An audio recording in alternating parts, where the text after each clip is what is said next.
Hey guys, me and my awesome hair are here today to teach you how to do the linen stitch in knitting.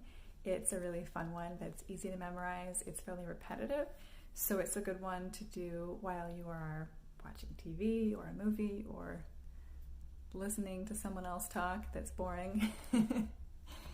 Here it is. It looks almost woven. The front and back look different, but they both look good, I think. And so let's get to it. Here's my little piece of linen stitch so far. I am going to teach you two things at once actually with this.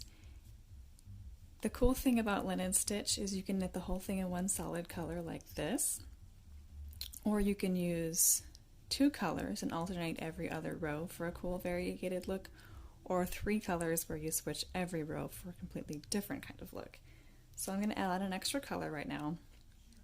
It's going to get awkward for a minute while the yarns are loose on the edge, but don't worry about that.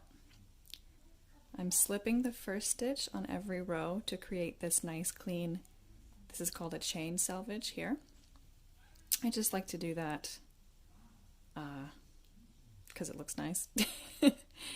Then we are going to knit the first stitch, bring the yarn to the front, slip that stitch with the yarn in front of it, slide it off, slide the yarn back to the back, knit again, yarn to the front, slip, yarn to the back, knit. You just keep going like that. And if you forget where you are, just look at it. This one has been knit last time, so the yarn will be in front and it will be slipped. This one was slipped last time with the yarn going across it, so it's going to be knit with the yarn in the back.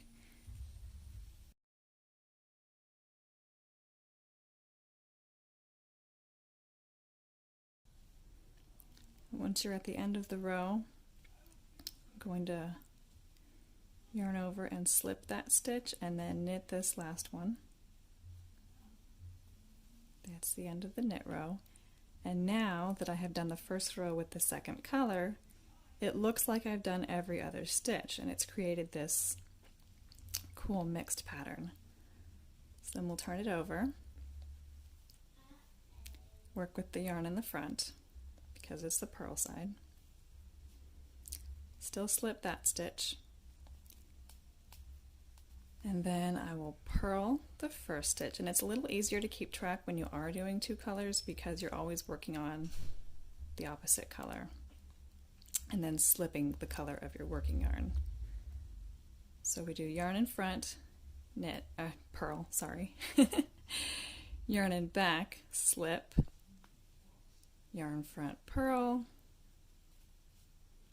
yarn back, slip, and keep on going.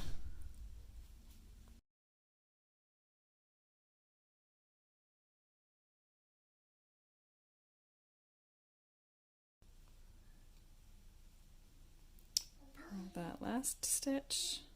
Whoops. Like I said, it's awkward because it's loose. There we go.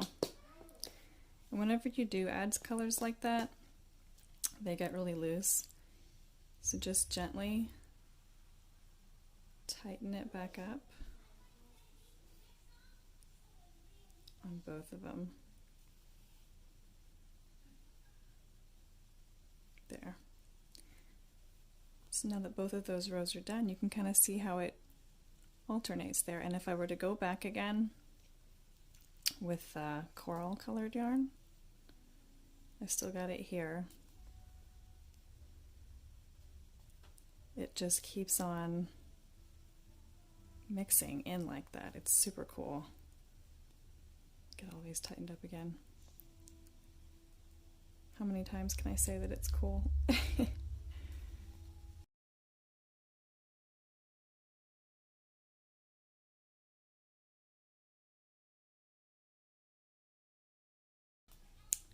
And here we are again.